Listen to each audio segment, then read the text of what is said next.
This episode is on letting go and understanding what is called the locus of control. The locus of control is going to help us understand how we draw our sense of belief in ourselves, our sense of self-esteem, or our sense of self in general, and how we relate in the world. And I'm going to show you how you can, in a way, feel more empowered and not feel like everything in life is happening to you. That's really what it is. It's a shift into understanding your own ability to set intentions and to, in a way, control your life, but at the same time, ride that razor's edge to where you're not resisting at the same time, because there can become a level of control that maybe it's like, too much resistance is infused into the process. So control can both be a good thing and a bad thing depending on the context, and also depending on the exaggeration of it. If somebody is controlling things way too much from the ego's perspective, then there will be created a lot of resistance. If somebody is in a state of passiveness, maybe some sense of control or some sense of internalization could actually help them. So it's interesting how this works. So there could be like a lazy, lackadaisy perspective that's like everything's just happening to me, there's nothing I can do about it. But then there's this other side of the spectrum that's like I must control everything. And on either side of these extremes, there is pain, there's resistance. There is either passiveness, resistance, and resentment, or there is a level of control and like having to manipulate environment in many ways. Now, this also got me thinking, because just this, there's been so much change this last week or two, and I wanted to share with you how I've let go of control, but at the same time, control to a certain perspective based, I guess, on my own intuition in a way. Let me explain to you what I mean by this. So, when I decided to come to Austin, first off, I've been feeling this call to move to Austin for a while. I've been in Sedona. I originally made the move from Las Vegas, which is where I was born and raised, to then going to Sedona. And initially what happened is I moved in with a friend of mine, also an entrepreneur, and we had an investment house there, but then COVID happened, so the plans kind of changed, because then the idea was, for him at least, to get out of San Diego, and then he went to Sedona full time, and I was like, oh, well, I need my own house type thing. So after about 6 to 8 months of that, I then bought my own house in January of this year. And what happened is I bought my own house, and this is kind of where it got tricky, because I became so invested in this house. I bought a house that I loved, had a great view, but the house was very outdated. So I put what I thought I was going to put was 50 grand into this house to make it like what I wanted. That didn't turn out so well. I ended up putting about $200,000 into this house to make it look the way that I wanted, and it's a beautiful home, by the way. It's like in the perfect spot in Sedona. It's close to a whole bunch of hiking trails. I love that house. It's amazing. And I ended up getting new granite throughout the whole thing. Like, the stuff just keeps adding up. And then there was also some unexpected things that happened with the house. Like, the roof had to be... I had an inspection report and everything, but the inspection didn't pick up on a lot of things that went wrong. So it's an interesting thing I'm dealing with now. But the roof had to be completely replaced. The day I moved in, it snowed. So I was driving back. It was snowing, and it's a flat roof. So the snow from it, cracked different parts of the walls, and there was just leaks and stuff throughout the house. And after that, there were little things. This thing called a grinder pump. This little grinder pump thing that goes out to the sewer that grinds things up so it can go out to the sewer. It's not on septic, but it was that piece alone was like $6,000. It cost $8,400 just to have that fixed. Okay, there's another expense. I realized I rented my whole life growing up. And all of a sudden, I'm like, oh, I'm going to buy a house. Well, I bought a house. And then I had all these expenses. Little things, too. There's a crawl space underneath the house, which means there's 5 to 10, 5 feet of space. And there's all these rats and stuff that I got to get, I got to figure out, because they've torn up insulation wires and stuff. And then I also put a lot of cosmetic stuff in it. I put a steam shower in the house. I redid all the tile throughout the whole entire house. It was old tile. Carpet throughout the whole house. It's now all really nice hardwood. I put a lot into it, and I love the house, and it's beautiful. And I even had an amazing interior designer come in, and interior design the house based on my needs. And I basically was very invested in this house. I move in, and it was like, I was like, oh, the vibe here is so good. And prior moving to Sedona, what I would do is I would be in Vegas, and I'd go to Sedona with, especially with a buddy of mine, Victor, and we'd go like every, 2 or 3 months. We'd go for like 3 days. And it was always perfect. And then we'd come back, and it was always just the right amount of time, I mean, we could have stayed longer, but eventually I ended up moving there. And then I lived there for about a year, and I lived in my own house from, January all the way up until June. And I was traveling throughout that as well. But there was just something about it where I felt like I was a little bit too, being in Sedona, just to get to the airport's an hour and a half away, 2 hours away, 2 hours away from the airport. So if I want to fly to Costa Rica or even Los Angeles or anywhere, before I even get on the plane, I'm 2 hours deep in travel every single time. And then what happened is, just being there is awesome, but it's a very introspective place. And it's funny, I had a session with Bashar, who is somebody that you guys may know I've talked a lot about in the past. Bashar is like an Abraham Hicks type thing, where he's channeler. And my buddy Victor and I had a session, and I was talking to him, and I was like, the energy of Sedona is very, on Spiral Dynamics, is very green, which means it very much enhances like going inwards, like being in nature, eating healthy, like very positive things in life. But at the same time, I found it hard for me to get into business mode in Sedona. Now, there's a purpose, there's a purpose in being in business mode, and there's a purpose being in creative land and going inwards. And I did more personal growth than I've ever done in my life in Sedona by living there for a year, for sure. And Sedona back in the day, too, I guess used to be like some form of like plant medicine place where the Native Americans would go to do plant medicine. And that resonates with me. I feel like Sedona itself is plant medicine. You don't need to go there and do it. You go there, it is plant medicine. It activates stuff inside of you. The energy there is so powerful. There's a lot of, whatchamacallit in the rocks. There's a lot of iron.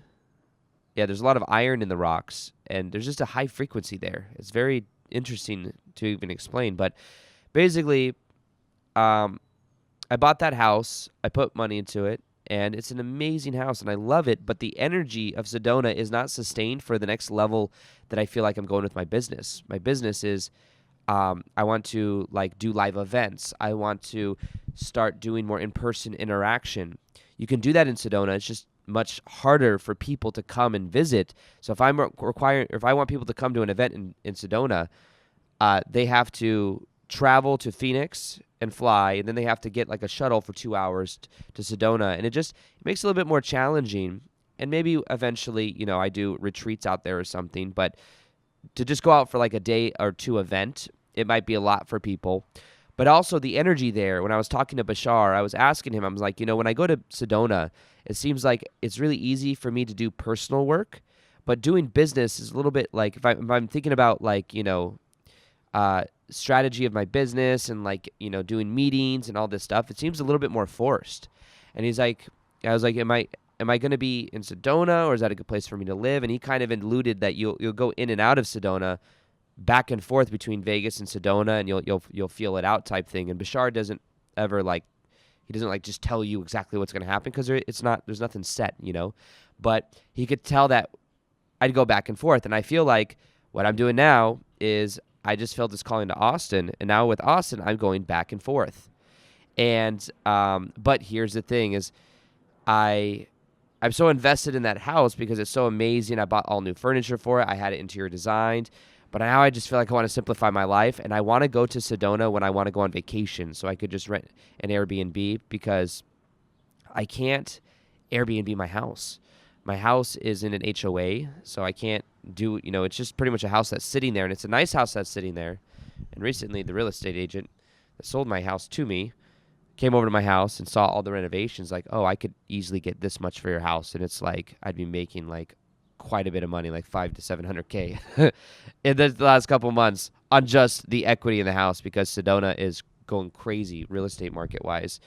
And there's a big letting go factor of this, because I'm so invested, and I think this happens sometimes. We become so invested in things, emotionally and energetically that to let it go, it seems dumb, but sometimes the letting go may be the path of least resistance. So, quick reminder as well is with all the craziness happening in the world, we are going to be rising above it energetically in a 3-day Own Your Vibe challenge that starts on March 18th, 19th, and 20th. This is a 3-day transformational experience. It is absolutely free. And I'm going to be going live on YouTube. I'm going to be going live, and there's going to be a challenge, like a high vibe group. We're going to be going through a process of transforming our vibration from the inside out. And the main focus of it is going to be get in our own frame, getting in our own body, embodying who we really came here to be, and so that we can set boundaries easily. We can be leading in our own life and in our own frame and not diffusing our energy out to everything that's happening in the world, other people's emotional state. And we're going to learn how to raise our vibe and then keep it high. So if you want to join the Own Your Vibe Challenge, we're starting soon, March 18th, 19th, and 20th. There's only so many spots available, but it is completely free. So click the link below, grab your spot, and I'm looking forward to see you on those 3 days of transformation. I've seen people that they may have maybe you've been off and on in a relationship for 2-3 years, and you just feel invested, and you'd kind of feel dumb if you just completely let it go. So you keep it going because you don't want to feel like you had wasted time, But now what I'm feeling is what I think I'm going to end up doing is I'm probably going to end up originally I was like, oh, Sedona and Austin, it seems like such a good balance to go back and forth, but now I crave simplicity. I just kind of want to be in Austin. There's a whole synchronicity behind the Austin house that I found as well. And then I just want to travel and I want to do events and I want to build a tribe and a community, and there's just a lot of other things I want to do, and I feel like Austin for me is like a place for my hub. Also, not going to lie to you guys, I mean, a big part of it too is taxes. Taxes in Arizona, I'd be paying 8% of state tax, and then in Texas is zero state income tax, which I'm used to from Las Vegas. So there's a couple benefits going in there. One's a business benefit, one's an energetic benefit. When I'm in Texas, it's so easy for me to focus on the business. And then there's all this nature out here that I had no idea. I was at the lake yesterday for hours, 5 hours. We rented a boat, me and my buddy Victor and his family. We rented a boat. We go out. We did wakeboarding. No, we didn't do wakeboarding. We tried. That was extremely hard and challenging. I did not figure that one out. None of us did. We're gonna try that again. But we ended up doing what do you call it? Just on not a raft, but we were being pulled on this little thing. What's it called? It's not wakeboarding. It's tubing. We went tubing. And it was so much fun. Oh my God! And there's this huge lake out here, and it's so green and humid and naturey. I had no idea this is in Texas. And I always felt called to it. My mom was born in Austin, Texas. And I just kind of always felt oh, I'll check that out one day. And I fell in love with it when I got here.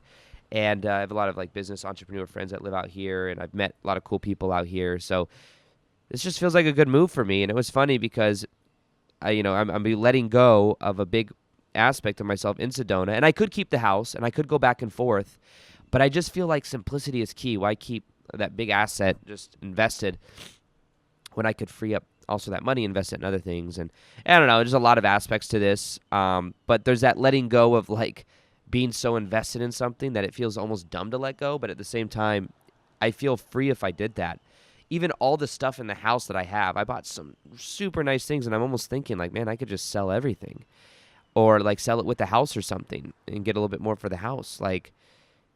That letting go, the minimalism of it is kind of scary, but at the same time, it's kind of exciting. It's I feel free of things. That's just kind of, so anyways, now when we talk also about control, sometimes I think that I'm a very, when I'm around other people feed on my energy because I have a lot of it. And sometimes I can tell, there's that personality thing that I talk about with my friend. I've talked about I've learned it's called it's personality code or personality matrix. There's controller, there's promoter, there's analyzer, there's supporter. These are the 4 different aspects of this personality matrix. And people are either a supporter or a controller as their dominant, as one of them. And then on the other side, there's the analyzer and the promoter. Those are opposites of each other. So you're either one or the other. And it's funny because I am for sure a promoting controller.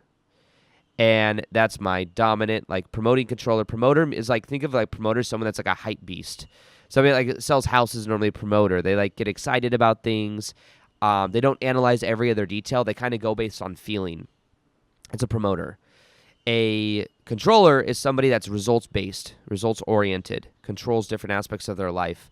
Certainty is like a value of theirs. They need things to know what they're doing. Then we have that of analyzers, somebody that really thinks about things before they make decisions.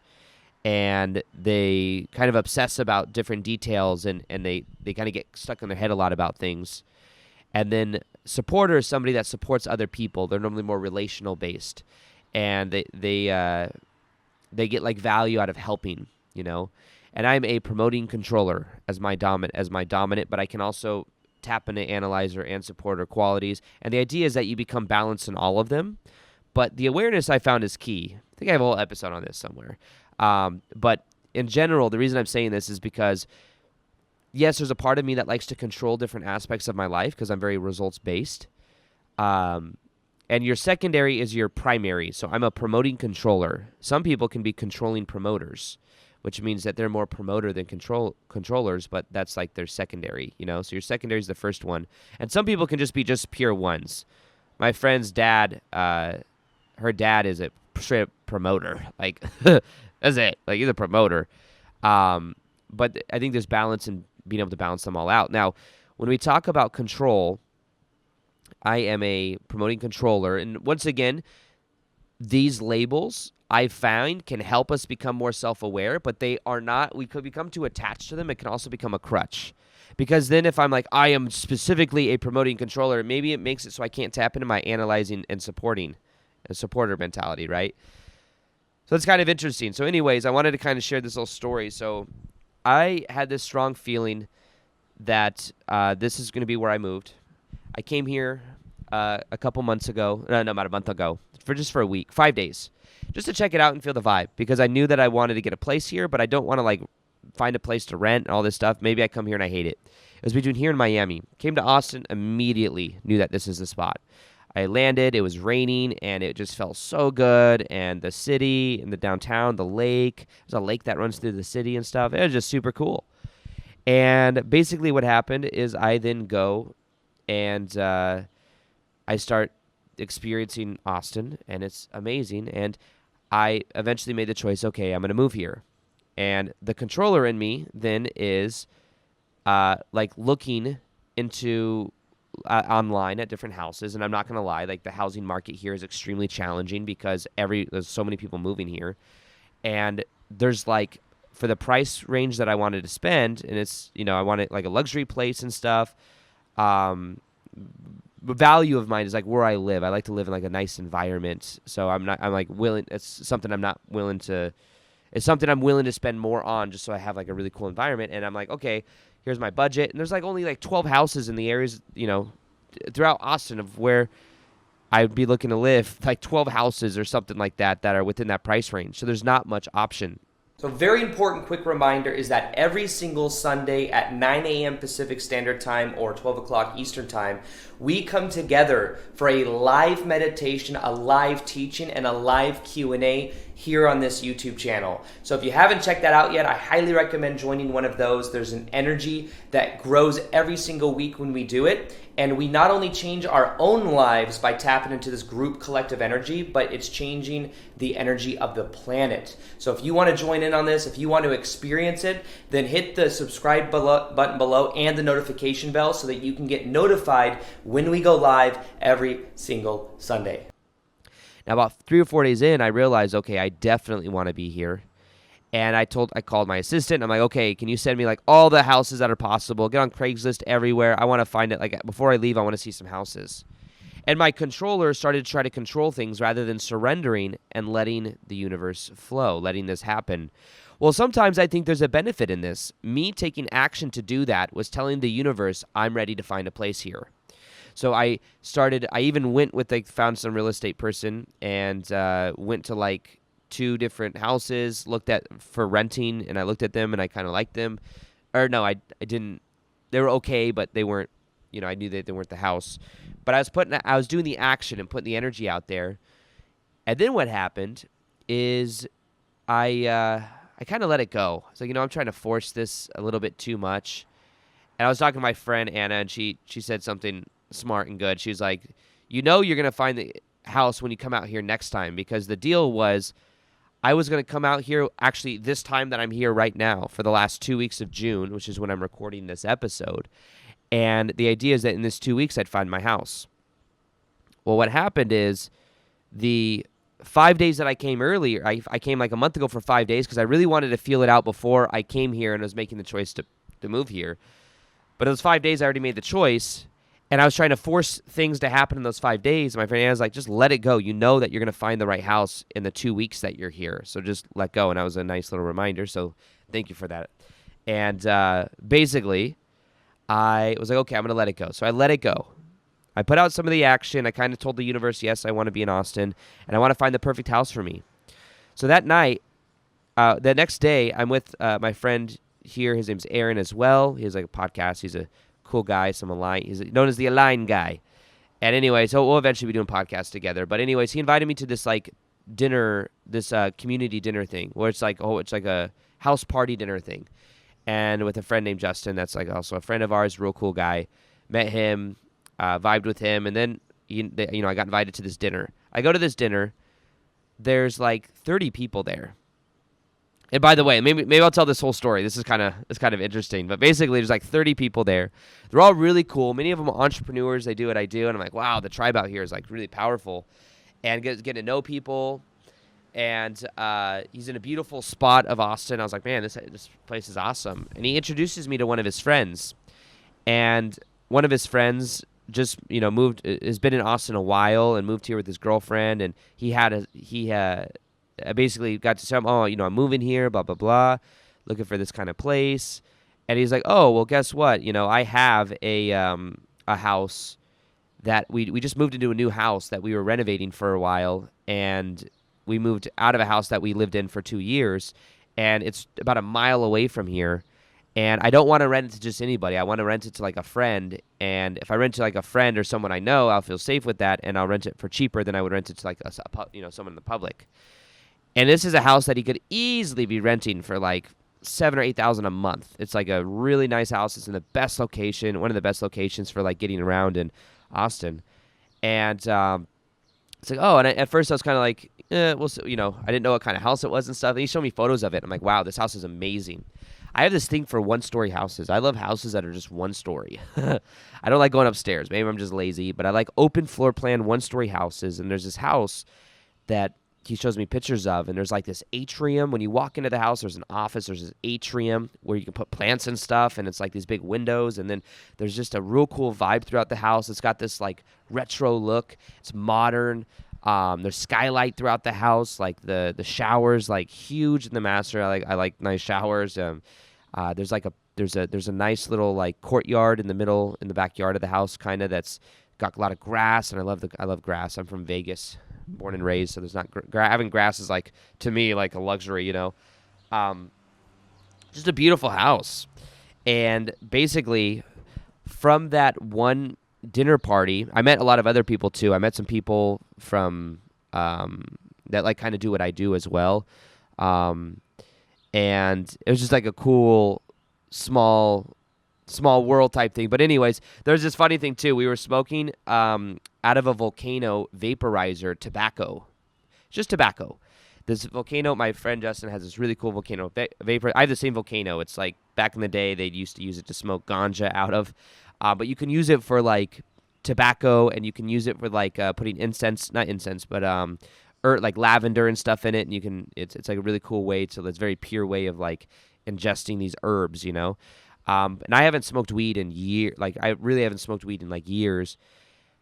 And since 2012, I smoked weed all day, every day, quit. Every now and then I would do it, but it was funny. So we're smoking, and they're passing around this bag, which is, of tobacco. And I love tobacco. I don't smoke cigarettes. I do rapé, which like goes up the nose, kind of intense. But they put this in this bag, and then what happens is it's getting passed around, and we're smoking it, and everything's great. And then like somebody goes and reloads the bowl, and didn't realize, no one knew. We weren't told this, but there were like three piles of different tobacco, but one of them was ganja. It's cannabis.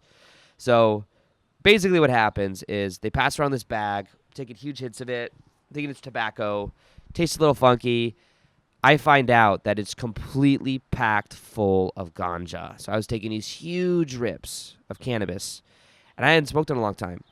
And I got higher than I've been in since 2012. I was like, oh my, I was just sitting there talking to people, like engaging, and all of a sudden I'm like, wow, I'm high as shit right now. I am super, super, and I felt good. I felt really good. Part of me, because I used to smoke so much and then I stopped. It's like there's this control factor where I'd feel paranoid if I did it. I didn't feel that. I felt actually good. So it was like me letting go of control. Like, okay, this happened, everything's fine. But there was a part of me that for sure wasn't used to that. And the funny thing was right before we ate is our friend Justin had this amazing, all this food, so much food, enough food for 30 people. And all these different variations of food, it was amazing. And before he does that, though, they do this community thing where we all go around and say what we're grateful for, right? So here I am, just higher than I've been in 10 years, or not 10 years, but 8 years. And I had to give a speech in front of 30 people, which I love speaking and stuff, but it was just funny because I was so high.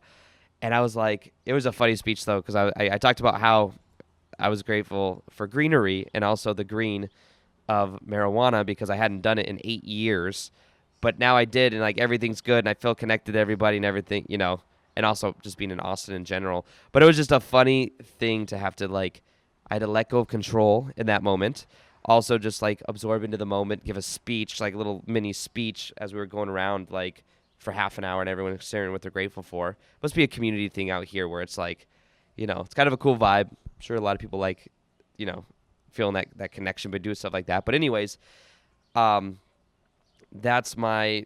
So then after that, awesome connecting to a whole bunch of people there. Then what happens is I go to that house. He gives me the lock code to that house that's a mile away, and I immediately walked in this is the house. I love this house. And to find out that this guy not only wants to rent it out, but he also wants to sell the house. And the housing market here is so crazy that everything gets bidded up so much. So basically, I move it into the house that I could potentially buy. We're in the process of doing that now, if everything goes well. And it's it worked out even better than I could have imagined once I let go, but I did also take a little bit of control and set the intention by showing the universe this is what I want to do. So that's part of the control, letting go of outcome. And I've had this happen before with other houses, by the way, too, where the house in Vegas that I wanted, there was a house 2 houses ago in Vegas when I was first growing on YouTube and I first started making money. I was like, oh, I want this house. And there was so much competition for the house. There was literally I think 5 or 6 other people that were trying to get this house. So I was one of many. And basically what I did is I used this manifestation technique. You can call it whatever you want. I've shared it before, where it's called outer intention. It came from a book that I used to read. But basically what outer intention is you set the intention that you kind of set the intention that it's not just you that wants it, but it that thing wants you in a way. So basically what I would do is this house that I want, right? Want means lack too, but it's an intention, I guess, that I tend to be in.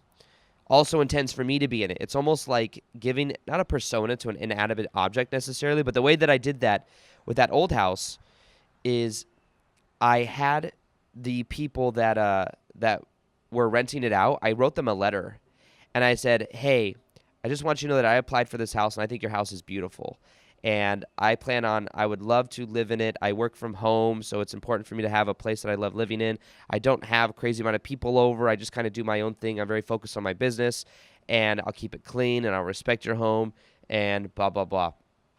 And that's called outer intention because I'm tapping into their inner intention. Their inner intention is to have a house that's well taken care of, that someone appreciates. So when they saw that, they chose me out of the 6 other people that applied. And that was okay, I've always had kind of good luck with houses in a way.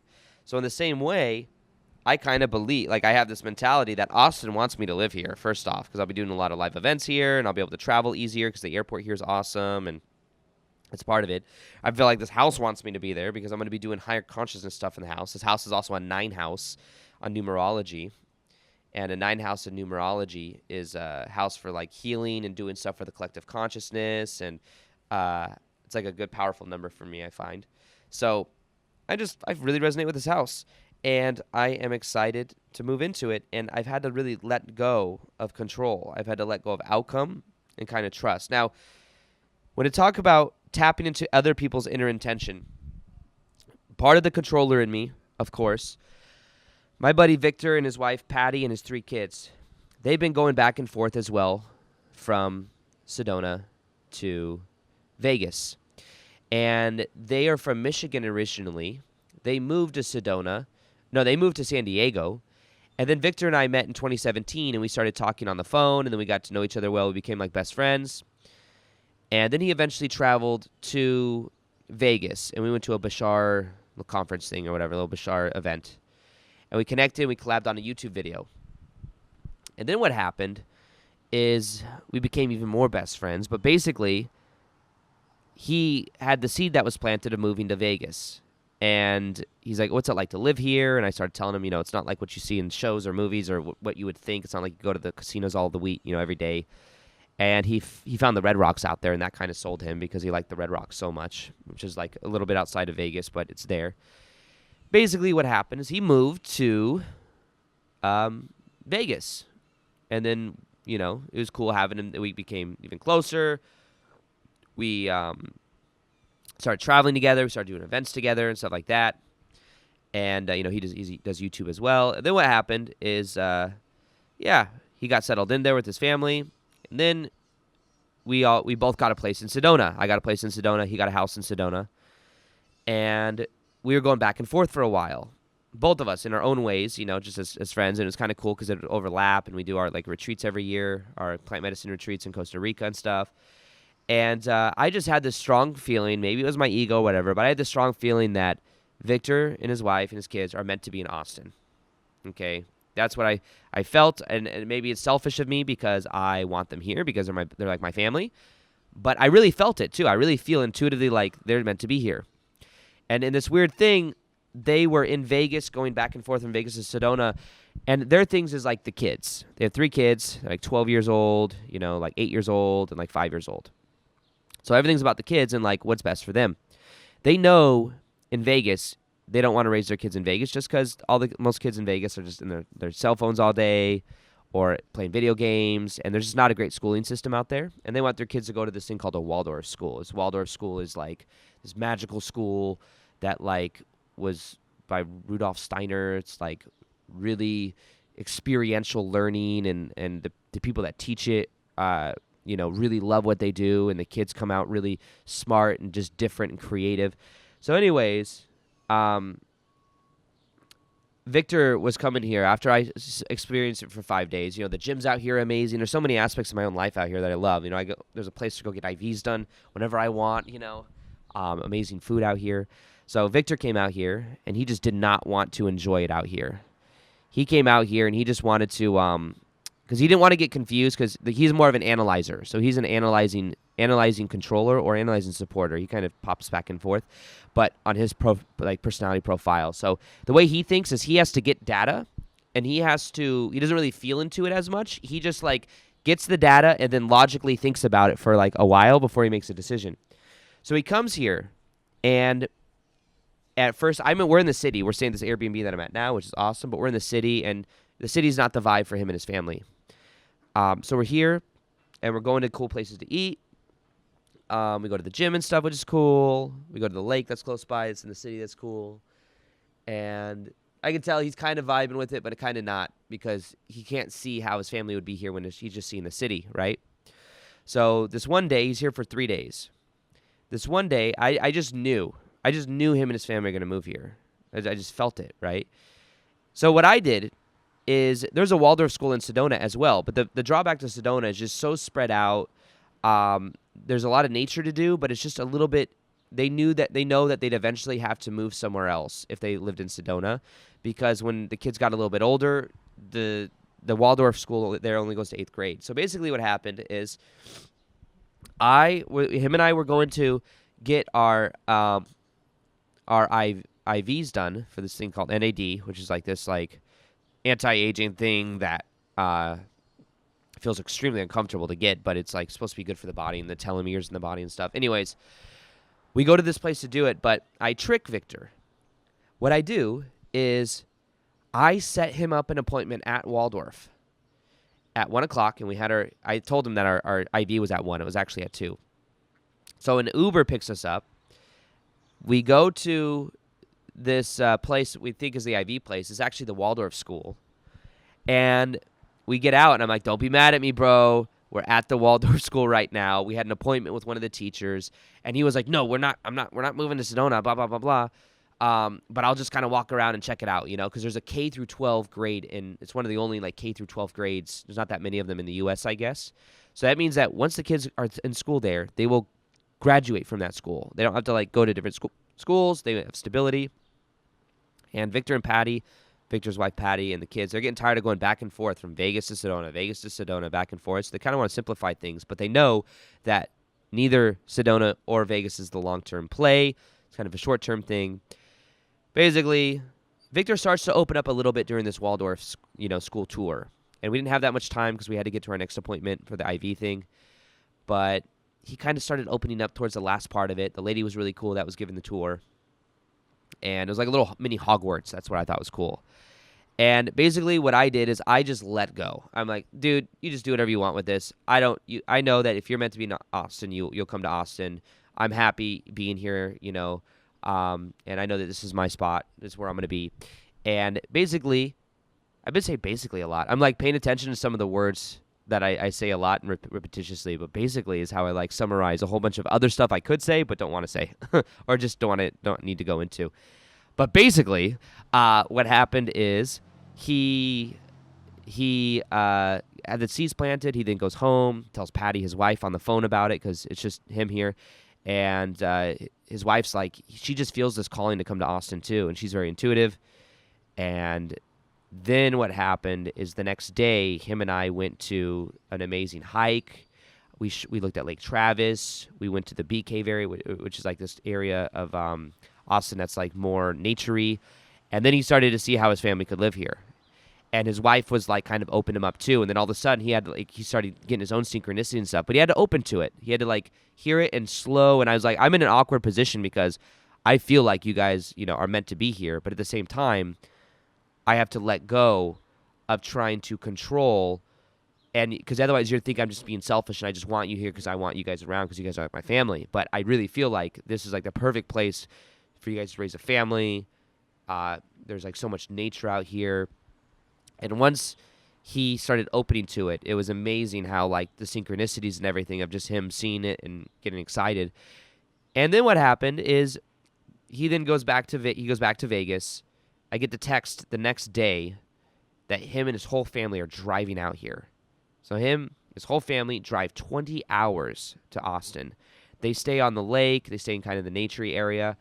And I just completely let go of even trying to control the outcome, but still knowing that intuitively, like I felt called to set that Waldorf appointment. And here's the other interesting thing. With that appointment, the night before we're talking, and I'm like trying to figure out what I'm going to do with my house in Sedona. And the idea is, I can have Victor may rent my house in Sedona. Maybe I'll just have him rent it. I'm probably going to end up selling the house now, but I was going to have him rent it and with his family and everything, and then I just live here. And I almost canceled that Waldorf appointment, but something told me not to. And I'm glad I didn't, because he seemed very set that he's like, we're just going to go from Sedona to Phoenix, and we're going to go back and forth every now and then. But that just didn't feel right. I could just tell it was like he was trying to talk himself into it, but didn't really believe it. Basically, here I go again with basically. Him and his family came out here. We spent 3-4 days out. They've been out here for 3 or 4 days. We went to the lake yesterday all day. It was amazing. But the day before that, we went to this amazing hike thing, and they ended up finding a house that they're moving into in that perfect area. having their kids go to that Waldorf school. Everything has happened so quickly. It doesn't make sense how quickly things have happened over this last couple of weeks, but it's like all about letting go and allowing. And part of this is like I have to let go of that house. I'm letting go of like an old past version of me too to get to the next level. So now here's the content. I wanted to share those stories with you just because I felt like they kind of explain, like, even for Victor, it doesn't really make sense to him and his family. But he did something that I recommended he do. I said, dude, you should sit down with your whole family and ask the kids also what they want, And he's like, that's a good idea. So he did that. And the kids were like, we don't want to be in Sedona. We want to be in Vegas, but being in Vegas wasn't an option for Patty and Victor. So they're like, okay, well then what if it's Austin or Sedona? They said, well, Austin, because they also have amazing sports out here and their kids all love sports. So basically, here we go again with basically. I'm getting tired. I'm gonna like pinch myself every time I say it. He has to let go of like many aspects and have a big transition time. And sometimes letting go of the old is scary because the old is known. It's like something that it's something you're familiar with. And even for me, like letting go of that house, it's kind of scary because it's like I'm so invested in it. And I feel very certain about this Austin move. But still, at the same time, I'm going through the process of buying this house. So what if something doesn't go right, and then I move and spend like a lot of money to move all that furniture here? Like, there's a lot of ifs. But this is like a big transition time now on the planet, I think, too. I feel like a lot of people are going through a big transition, and it's very interesting to see people letting go and wiring in and kind of trusting this process. But in general as well, the thing that I wanted to talk about this whole thing is like the locus of control.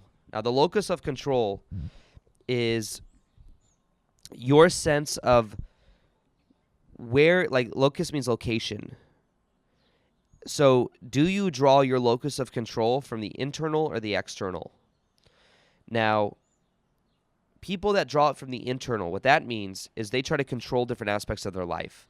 If they get a good grade on a test, it was because they did that. If they go and ask somebody out, it's because they did that. They controlled the situation where they asked somebody out and somebody said yes. Somebody that has a locus of control that is external, what happens then is they base their sense of control is all externally based in the sense that if somebody says yes to them going out, they got lucky. If they got a good or bad grade on a test, it's not praise or blame. It's normally more blame. It's like something external is the reason. And there's a benefit to having a balance of both and understanding both sides of it. Now, one of the challenging parts of having a locus of control that's external is that when your sense of self-worth and self-validation is based on the external, you're going to go look for it in other people. You're going to look for it in other environments. And you're going to try to find it. And the challenge with that is that then, that's what causes codependency and neediness in relationship, is that people are looking for validation on the outside. They're looking for validation from other people. And what happens is from that, it's like they're not validating themselves, so it's like they're looking for it, and other people, they then normally will find codependent people that like sometimes are even narcissists that don't want to give it back or that like kind of play with that dynamic. So it's very important to understand, where is your locus of control? Is it internally where you have the sense of self-worth, self-esteem, or is everything happening to you? I guess one's happening for you and one's happening to you. And people that maybe have been through a lot of trauma growing up maybe are more prone to having like the things happen to me type mentality. Those normally are externally locus of control people. And you can move more internally by realizing this balance of both. It's really, the answer is a balance of both. You have the ability to give your life meaning. And based on the meaning you give things is the meaning you get out of it. But if you believe that meaning is handed to you, that's when things change. Like, I could tell it was even a shift for my friend Victor moving here because the house that he ended up getting has a couple numbers in it that he gives negative meaning to, negative synchronicity to. because it represents some fear to him. But the numbers added up. It means he's moving into an 8 house. An 8 house is a very expansive house, numerologically speaking. So it's interesting to me, though, because that meaning is up to him, but he normally has like this old fearful meaning that he's given to 1 or 2 numbers out of this 4-number address. And now that he's given it, he can easily switch it and give it a positive meaning. But sometimes he's looking to the outside for external validation when it's a mixture of both. Patty was internally feeling called to it. His kids are feel called to it, but he had to like come to this conclusion himself. And once he opened, he then started getting the external validation.